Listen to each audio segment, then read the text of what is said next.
আমরা প্রত্যেকেই মনে করতেছি আমি ইমানদার। এখন আমি যদি ইমানদার হয়ে থাকি, আমার কি কি গুণ এবং কি কি বৈশিষ্ট্য থাকা প্রয়োজন?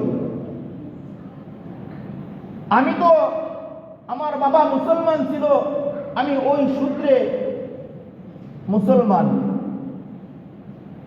কিন্তু আমার কাজ কি, আমার বৈশিষ্ট্য কি, এই জিনিসটাই আমি জানি না।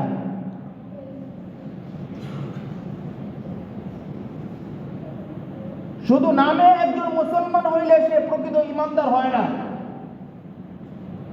ইমানদারদের কিছু বৈশিষ্ট্য থাকে। ইমানদার দুনিয়াতে যতদিন বাঁচবে, সে যদি 100 বছরও হায়াত পেয়ে থাকে, তারপরেও সে একমাত্র আল্লাহ তাআলাকে ভয় করবে। আর যদি সে একদিন পৃথিবীতে থাকে, এই একদিনও ভয় করলে কাকে ভয় করবে? ইমানদার একমাত্র আল্লাহ তাআলাকে ভয় করবে। আল্লাহ তাআলা ব্যতীত দুনিয়ার আর কারো সামনে সে মাথা নত করবে না, কাউকে ভয় করবে না। সে চাই যত বড় ক্ষমতাবান হোক, সে চাই যত বড় রাজা বাদশাহ হোক,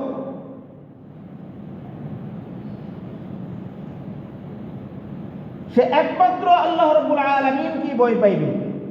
ভয় করলে আল্লাহ তাআলাকে ভয় করবে, দুনিয়ার কাউকে না। এখন আমরা ইমানদার, আমরা আল্লাহ তাআলাকেই ভয় পাই না, দুনিয়ার অন্য সবাইকে ভয় পাই। দুনিয়ার সবাইকে ভয় পাই, দুনিয়ার মানুষকে ভয় পাই, দুনিয়ার রাজা বাদশাদেরকে ভয় পাই, পুলিশ, আর্মি, বিডিআর এদেরকে ভয় পাই, দুনিয়ার সামান্য মানুষদেরকে ভয় পাই, আল্লাহ তাআলাকে ভয় পাই না। অথচ দুনিয়ার এই সমস্ত মানুষদেরকে ফাঁকি দেওয়া সহজ। দুনিয়াতে যাদেরকে আমি ভয় পাই, যাদের ভয়ে আমি কোণঠাসা হয়ে থাকি, তাদেরকে ফাঁকি দেওয়া সহজ। কিন্তু যাকে ভয় পাই না, আল্লাহ তাআলাকে যাকে ভয় পাই না, তাকে ফাঁকি দেওয়া সহজ না। আপনি চাইলেই গোপনে কোথাও লুকিয়ে থাকতে পারবেন, চাইলেই তার চোখের আড়াল হয়ে থাকতে পারবেন, কিন্তু আল্লাহ রাব্বুল আলামিন এমন এক সত্তা যার চোখের আড়াল হয়ে থাকা সম্ভব না। কি বলেন? আল্লাহ তাআলার চোখের আড়াল হওয়া সম্ভব? হ্যাঁ? যদি মাটির নিচে চলে যায়, আল্লাহ তাআলা দেখবে? যদি পানির নিচে চলে যায়, আল্লাহ তাআলা দেখবে? অন্ধকার ঘর, রাত নিশীথে অন্ধকার ঘর, ঘরের ভিতরে দরজা জানালা লাগিয়ে যদি আমি ওইখানে গুনার কাজ করি, আল্লাহ তাআলা দেখবে? যদি সমুদ্রের মাঝে চলে যায়, ওইখানে আল্লাহ তাআলা দেখবে? আসমানে চলে গেলে তাহলে আল্লাহ তাআলা দেখবে না কোথায় বলেন? আল্লাহ তাআলা দেখবে না কোথায়? অথচ এই আল্লাহ তাআলাকে ফাঁকি দেওয়ার চেষ্টা করি, যাকে ফাঁকি দেওয়া সম্ভব না। দুনিয়ার মানুষের চোখের আড়ালে হয়ে অনেক সময় চিন্তা করি যে অমুকে দেখবে, এটা দেখলে সে খারাপ মনে করবে, থাক এই কাজটা তার সামনে করব না। করি কি করি না? যদি একটা গুনার কাজও হয়ে থাকে, তাও এইটা মানুষের সামনে করি না, কারণ মানুষ দেখবে। মোবাইলের ভিতরে খারাপ কিছু দেখবো, এইটাও মানুষের সামনে দেখে না, ঘরের ভিতরে অন্ধকারে দেখে। কি বলেন?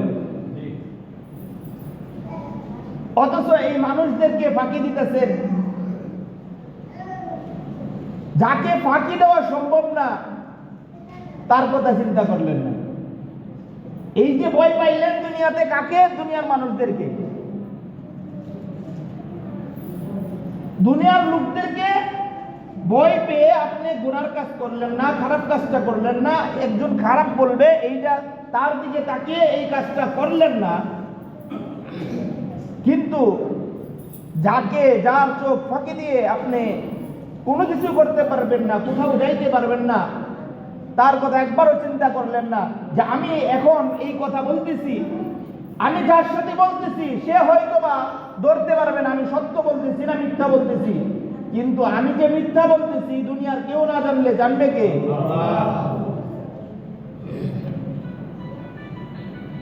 আপনি যেই কথাই বলেন, যত সুন্দরভাবে শ্রুতি মধুর করে বলেন, কেউ না শুনলেও আল্লাহ তাআলা শুনবে, আল্লাহ তাআলা জানবে আপনি এটা সত্য বলতেছেন না মিথ্যা বলতেছেন। আপনার কথা, আপনি এই কাজটা করতেছেন নিজের স্বার্থে নাকি আল্লাহ তাআলার ভয়ে?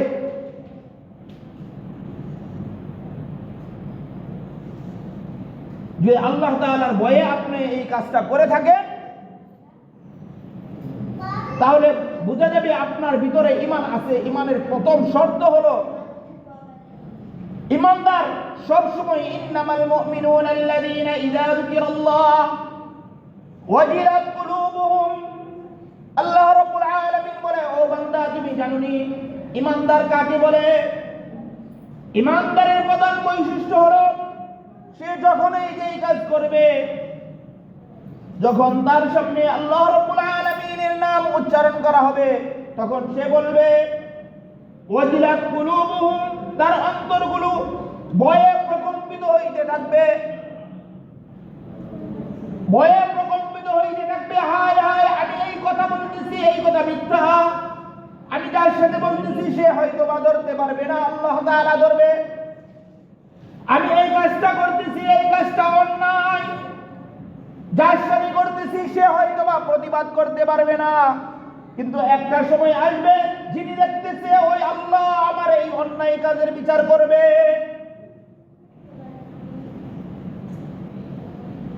ঈমানদার চিন্তা করবে আমি একজনের হক নষ্ট করতেছি, যার হক নষ্ট করতেছি সে আমাকে বাধা দিতে পারবে না, সে আমাকে কিছুই করতে পারবে না,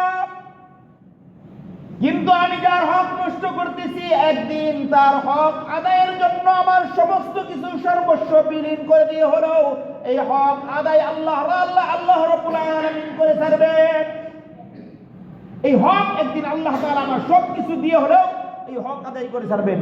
দুনিয়াতে সে আমার সাথে পারতেছে না, আমি তাকে ঠকাইতেছি। ঈমানদার এই চিন্তাগুলো তার অন্তরের মধ্যে সবসময় থাকবে। এ হলো ঈমানদারের প্রধান বৈশিষ্ট্য। সে সদা সর্বদাই যেখানে যাবে, যেই কাজ করবে, যেই কথা বলবে, যে যার দিকে তাকাইবে, যা কিছু করবে, তার সে যদি ঈমানদার হয়ে থাকে সবসময় তার আল্লাহ তাআলার ভয় থাকবে কাজের ক্ষেত্রে। তাহলে ঈমানদারের প্রধান বৈশিষ্ট্য কি? সর্বক্ষেত্রে সর্ব অবস্থায় আল্লাহ তাআলার ভয় তার অন্তরে থাকবে। এ হলো ঈমানদারের প্রধান বৈশিষ্ট্য। তো আল্লাহ রাব্বুল আলামিন কুরআনে কারীমের মধ্যে এক আয়াতের মধ্যে বলেন, ইন্না আকরামাকুম ইনদাল্লাহি আতকাকুম। ও দুনিয়াবাসী, তোমরা জানো নি দুনিয়ার বুকে যত মানুষ বসবাস করে তাদের মধ্য থেকে আমি রব্বুল আলামিনের কাছে কার সম্মান বেশি তোমরা জানো নি? কি বলেন? দুনিয়াতে আমরা যারা বসবাস করি আল্লাহ তাআলার কাছে কে সম্মানিত, কে অসম্মানিত, কে জিল্লতি, কে সম্মানী আমরা জানি। দেখতেছি ভালো মানুষ, সব কিছু দেখতেছি ভালো মানুষ, তার কাজের ক্ষেত্রে মনে করতেছি এর মনে আল্লাহ তাআলার খুব প্রিয়, আল্লাহর খুব আপনজন হবে, আল্লাহর খুব প্রিয় হবে, বান্দা হবে। অথচ সে আল্লাহ তাআলার কাছে কত নিকৃষ্ট হয়ে গেছে জানি না।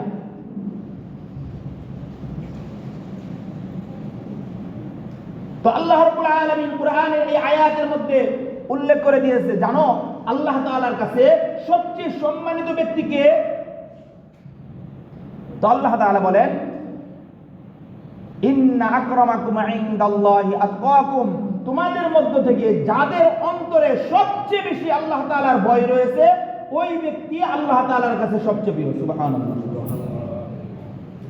তা আল্লাহ তাআলার কাছে সবচেয়ে প্রিয় ব্যক্তিকে যার অন্তরে আল্লাহর ভয় রয়েছে। আল্লাহ তাআলার কাছে সবচেয়ে সম্মানী ব্যক্তিকে যার অন্তরে আল্লাহর ভয় রয়েছে। আর যার অন্তরে আল্লাহ তাআলার ভয় নাই, সে রাজা বাদশাহ হইতে পারে, অনেক সম্পদের মালিক হইতে পারে, অনেক ক্ষমতাবান হইতে পারে, অনেক কিছু হইতে পারে। দুনিয়ার মানুষে তাকে বাহবা দেয়, তাকে স্যার বলে ডাকে, তাকে উমুক তুমুক বলে ডাকে, এইগুলার বিন্দু মাত্র মূল্য আল্লাহ তাআলার কাছে নাই। কেন নাই? তার অন্তরের ভিতরে তাকওয়া নাই। আর যার অন্তরের মধ্যে তাকওয়া আছে, যার অন্তরের মধ্যে তাকওয়া আছে, আল্লাহ রাব্বুল আলামিন বলেন, যার অন্তরের ভিতরে বিন্দু মাত্র তাকওয়া, আল্লাহ রাব্বুল আলামিনের ভয় যার অন্তরে যতটুকু পরিমাণ, তার সম্মান মহান রব্বুল আলামিনের কাছে ততটুকু। সে হইতে পারে কালো, হইতে পারে দরিদ্র, হইতে পারে গরিব, হইতে পারে মুসিব, সে যত নিম্ন শ্রেণীর হোক, তার অন্তরের মধ্যে যদি মহান রব্বুল আলামিনের ভয় থাকে, ওই ব্যক্তির মহান রব্বুল আলামিনের কাছে সবচেয়ে প্রিয়। সে যত নিম্ন শ্রেণীর, সাধারণভাবে এমনই দেখা যায় অনেক নিম্ন শ্রেণীর লোক আছে যাদেরকে আমরা দূর দূর করে রাখি, দূরে সরাইয়া রাখি, অথচ সে আল্লাহ তাআলার কত আপনজন হয়ে রয়েছে, কত প্রিয়, কত আল্লাহ তাআলার কাছে কত সম্মানী হয়ে রয়েছে, এটা আমরা জানিও না। মুহতারাম হাজিরিন, নবী আলাইহিস সাল্লাল্লাহু আলাইহি ওয়াসাল্লাম মদিনার মসজিদে নববীর মধ্যে হযরত বেলাল রাদিয়াল্লাহু তাআলা আনহু এর মাধ্যমে সর্বপ্রথম আযান শুরু করলেন। আযান বেলাল রাদিয়াল্লাহু তাআলা আনহু দিতেছে, নবীর প্রতি মুহাব্বত, আল্লাহ তাআলার ভয় তার অন্তরে নিয়ে সাহাবায়ে কেরাম দিন দিন বৃদ্ধি পাইতেছে। আস্তে আস্তে আস্তে আস্তে অনেক সাহাবী হইতেছে, ধনাঢ্যশালী, সম্পদওয়ালা, উঁচু বংশের লোক মুসলমান হইতেছে, মুসলমানের দরে ভিড়তেছে। দীর্ঘদিন এভাবে চলে যায়, মসজিদে নববীর পরিধি বৃদ্ধি পায়। সাহাবায়ে কেরাম রাদিয়াল্লাহু তাআলা আনহুম আজমাইন আয়েশা বলতেছে, ইয়া রাসূলুল্লাহ, ইয়া হাবিবাল্লাহ, বেলাল আমাদের থেকে নিম্ন শ্রেণীর, হাবশার কালো গোলাম, তার মুখের মধ্যে জড়তা রয়েছে। ইয়া রাসূলুল্লাহ, ইয়া হাবিবাল্লাহ, সাহাবায়ে কেরামদের মধ্যে অনেকেই তাকে নিম্ন শ্রেণীর মনে করে। আমাদের সাহাবীদের মধ্যে অনেক সাহাবী এমন আছে যাদের উচ্চারণ সুন্দর, কণ্ঠ সুন্দর। ওগো নবী, আপনি যেন যদি এমন উঁচু বংশের একজন ব্যক্তিকে মসজিদে নববীর মুয়াজ্জিন হিসেবে নিযুক্ত করে দেন, তাহলে সাহাবায়ে কেরাম রাদিয়াল্লাহু তাআলা আনহুম আজমাইন তারা খুশি হইতো। এই মসজিদে নববীর মুয়াজ্জিন যদি উঁচু বংশের হইতো, গোলাম না হইয়া, গোলাম বেলাল গোলাম, এই বেলাল গোলাম যদি না হইয়া উঁচু বংশের কেউ হইতো, দেখতে শুনতে সুন্দর দেখা যায়, কণ্ঠটাও সুন্দর, এমন ব্যক্তি যদি মসজিদে নববীর মুয়াজ্জিন হইতো, তাহলে সাহাবীরা খুশি হইতো, ভালো লাগতো। কারা বলতেছে? সাহাবীরা আয়েশা বলতেছে, আবেদন করতেছে। আল্লাহর হাবিব সাল্লাল্লাহু আলাইহি ওয়াসাল্লাম এশার নামাজ পড়লেন। বেলাল রাদিয়াল্লাহু তাআলা আনহুকে ডাকলেন, ও বেলাল আসো। বেলাল রাদিয়াল্লাহু তাআলা আনহু নবী আরবি সাল্লাল্লাহু আলাইহি ওয়াসাল্লামের কাছে আসলেন। আসার বলে নবী আরবি সাল্লাল্লাহু আলাইহি ওয়াসাল্লাম বললেন, ও বেলাল, ফজরের আযান তুমি দিবে না, তোমার পরিবর্তে আরেকজন ফজরের আযান দিবে। আজকে থেকে মসজিদে নববীর মধ্যে তুমি আযান দিবে না। বেলাল গোলাম মানুষ, গোলাম মানুষ কি বলবে? আর যে বলছে দু জাহানের বাদশা, তার কথার প্রতিবাদ করা সম্ভব না। সে একজন গোলাম, কালো, হাবশার বাসিন্দা, এখানে আছে, খাকে খায়, এটাই তো বেশি, সে আবার প্রতিবাদ করবো কি? মুহতারাম হাজিরিন, বেলাল রাদিয়াল্লাহু তাআলা আনহু মসজিদে নববী থেকে বের হয়ে গেলেন, ঘরে গেলেন, ওযু করে জায়নামাজের মধ্যে বসে গেলেন। ও আল্লাহ, ও ও আল্লাহ, আজকে যে সমস্ত কারণ দেখিয়ে আমাকে মসজিদে নববীর মুয়াজ্জিন থেকে বিদায় করেছে, ও আল্লাহ, যদি একটাও আমার নিজের কর্ম হয়ে থাকে, আমার কোনো আফসোস নাই। ও আল্লাহ, আমার মুখের জড়তা তো আমি দেই নাই, তুমি দিয়েছো। আমার এই চেহারা, আমার এই শরীর, কালো শরীর তো আমি বানাই না রে মালিক, তুমি বানাইছো। ও আল্লাহ, আমি গোলাম, নিজের থেকে গোলাম হয় নাই, তুমি গোলাম বানাইছো। মালিক, আমি মদিনার বাসিন্দা না হয়ে হাবশার বাসিন্দা হয়েছি। হাবশায় আমার জন্ম হয়েছে, এইটাও আমার না, তুমি আমাকে হাবশায় প্রেরণ করেছো। ও আল্লাহ, আমি প্রতিদিন 5 ওয়াক্ত তোমাকে ডাকতাম, তোমার নামের জিকির করতাম, তোমার নামের তাকবীর আমি মসজিদে নববীর মধ্যে দিতাম। আল্লাহ, আজকে থেকে এই মসজিদে নববীর আযান আমার বন্ধ হয়ে গেছে।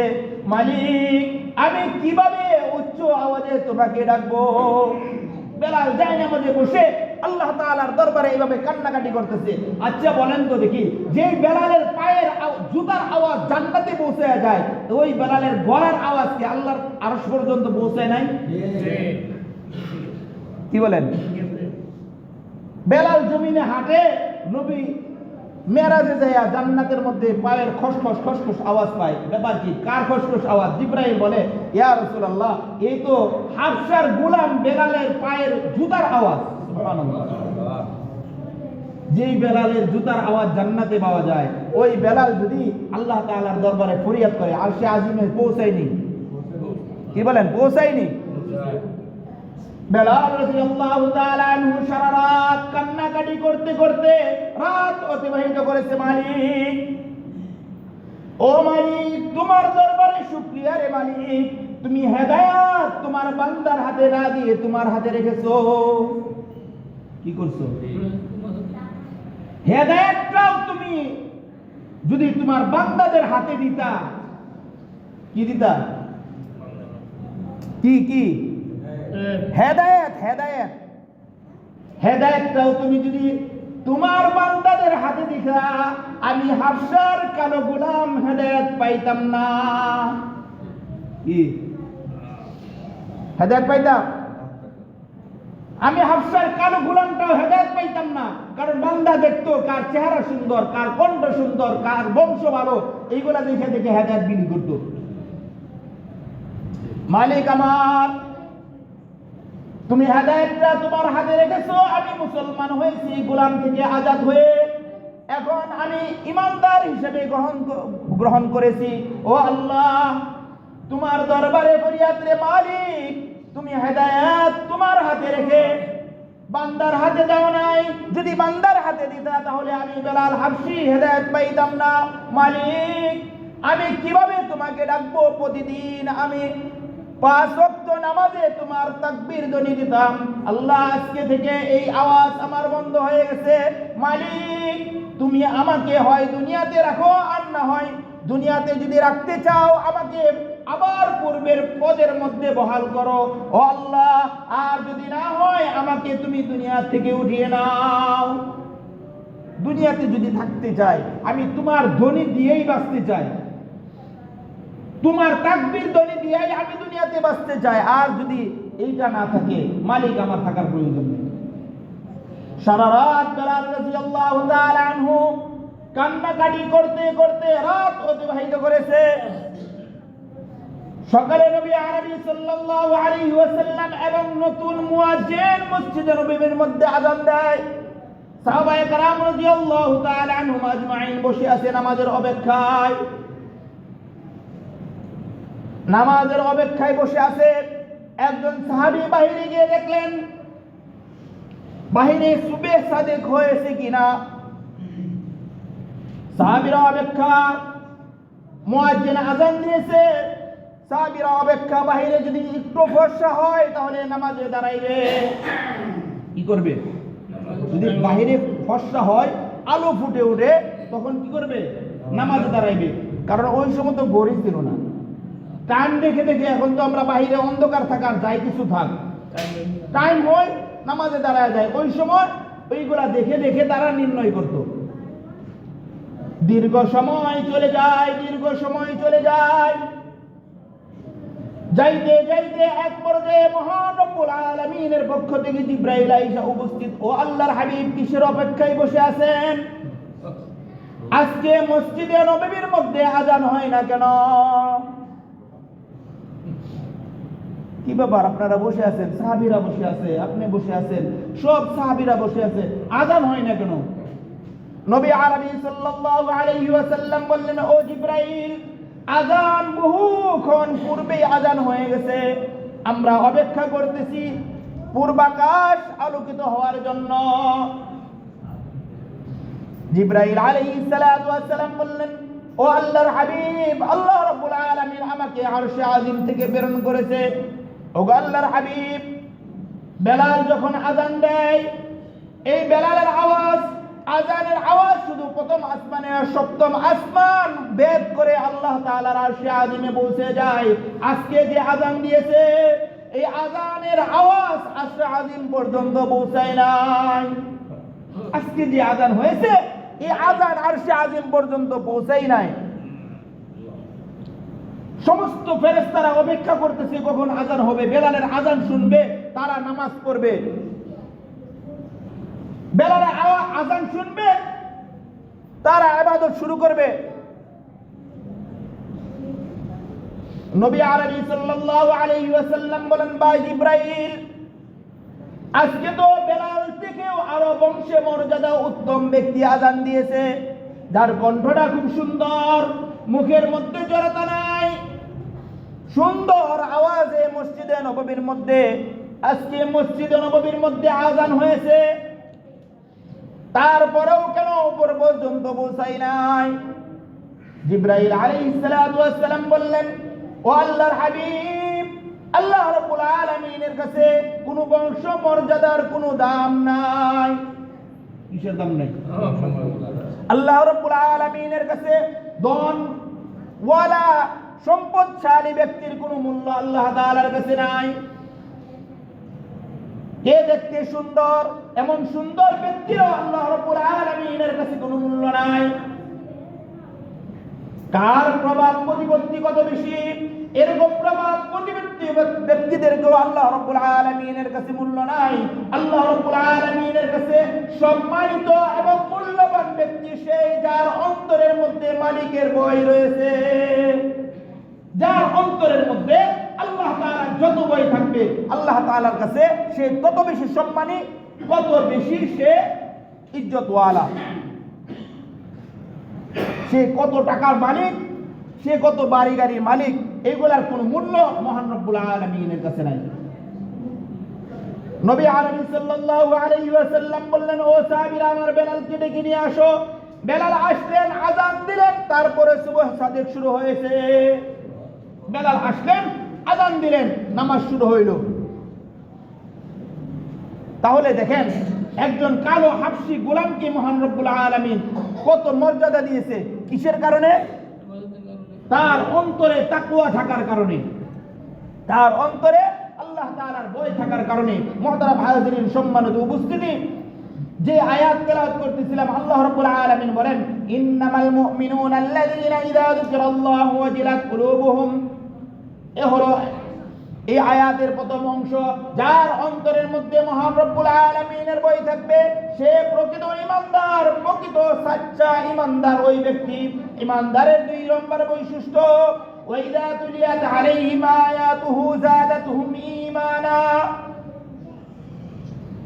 ঈমানদারদের দুই নম্বর বৈশিষ্ট্য হলো, যে ব্যক্তির সামনে, যদি কোনো ব্যক্তির সামনে আল্লাহ রাব্বুল আলামিনের কোরআনে কারীম তেলাওয়াত করা হয়, ওই কোরআনের মুহাব্বত তার অন্তরের মধ্যে বৃদ্ধি পাইতে থাকে, ওই কোরআনের আজমত এবং সম্মানে তার অন্তরগুলোকে বিগলিত হইতে থাকে, এবং অন্তরের মধ্যে তার ঈমান আরো বৃদ্ধি পাইতে থাকে। কি করতে থাকে?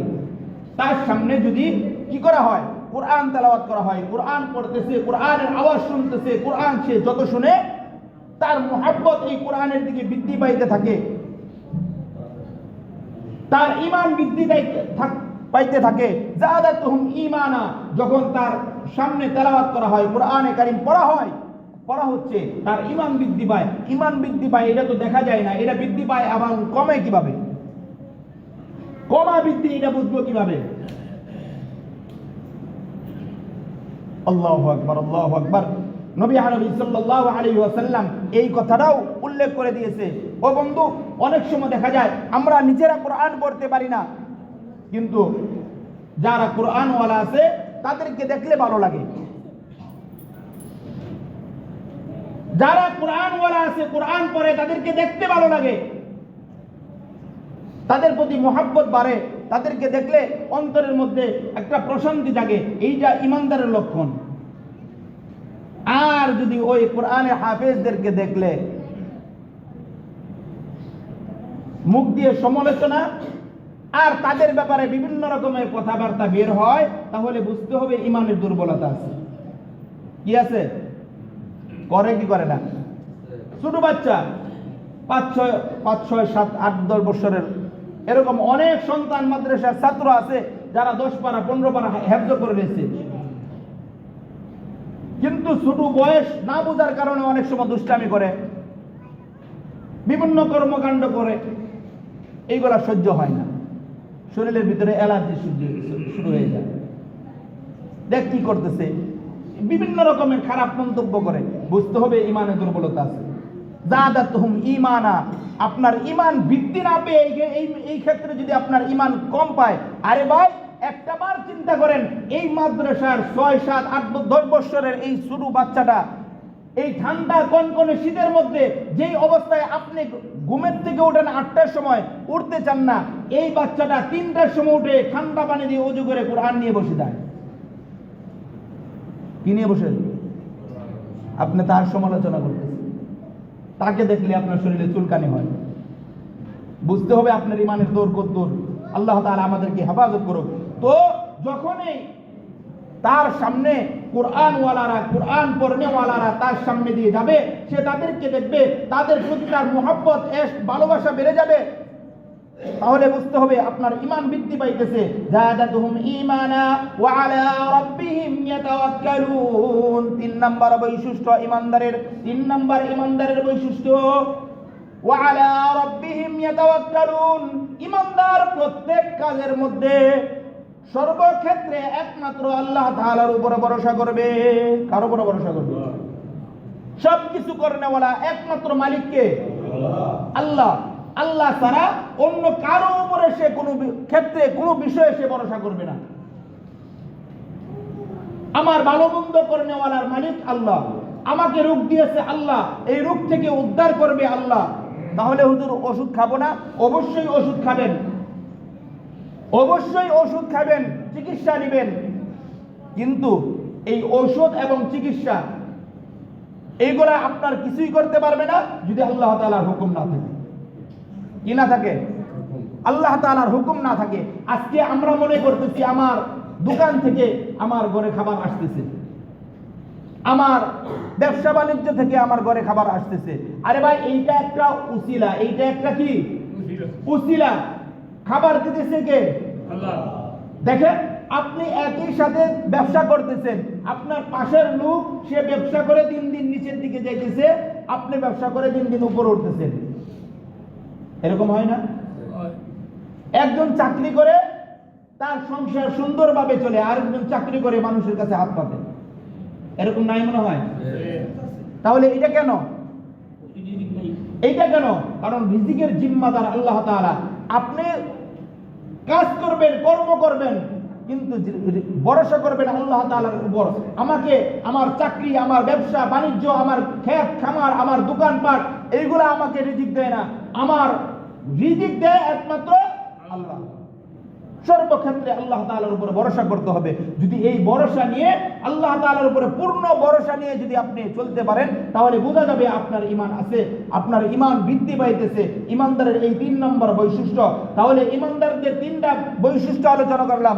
প্রথম বৈশিষ্ট্য, যখন কোনো ঈমানদারের সামনে আল্লাহ রাব্বুল আলামিনের আলোচনা করা হয়, আল্লাহ রাব্বুল আলামিনের আলোচনা করা হয়, আল্লাহ তাআলার কথা বলা হয়, তার অন্তর আল্লাহ তাআলার ভয়ে প্রকম্পিত হইতে থাকে। সে ভয় পাইতে থাকে যে আল্লাহ তাআলা কখন জানি কোন কাজের ক্ষেত্রে আমার ভুল হয়ে যায় আল্লাহ তাআলা তো ধরবেন। অর্থাৎ সর্ব অবস্থায় সদা সর্বদাই আল্লাহ তাআলার ভয় তার অন্তরের মধ্যে বিরাজমান থাকবে। 3 নম্বর বৈশিষ্ট্য ইমানদারের, 3 নম্বর বৈশিষ্ট্য, যখন ইমানদারদের সামনে কোনো কোরআনওয়ালা কোরআন তেলাওয়াত করে, সে নিজে পড়তে পারে না, সে যদি নিজে পড়তে পারে তাহলে সে যেভাবেই হোক তার সামনে যদি এই কোরআনের কোনো আলোচনা করা হয় তাহলে তার অন্তর বিগলিত হইতে থাকে এবং তার ঈমান বৃদ্ধি পাইতে থাকে, তার প্রতি মুহাব্বত বৃদ্ধি পাইতে থাকে। 3 নম্বর, ইমানদার সর্ব অবস্থায় সর্বক্ষেত্রে আল্লাহ তাআলার উপর সে ভরসা করবে। দুনিয়ার কোনো আসবাবপত্র, কোনো মাখলুক, কোনো কাজ কর্মক্ষেত্রে উপর সে ভরসা করবে না। সর্বদাই সে সব ক্ষেত্রে আল্লাহ তাআলার উপর ভরসা করবে। এই 3টা বৈশিষ্ট্য যদি আপনার আমাদের সকলের উপরে থাকে, এই 3টা বৈশিষ্ট্য, তাহলে বোঝা যাবে আমরা ঈমানদার। আল্লাহ রাব্বুল আলামিন আমাদেরকে কোরআনে কারীমের সূরা আনফালের এই 2 নম্বর এবং 3 নম্বর আয়াতের যে আলোচনা করলাম, আল্লাহ তাআলা আমাদের ঈমানদারদের সব বৈশিষ্ট্যগুলোকে আমাদেরকে দান করুক। আমিন।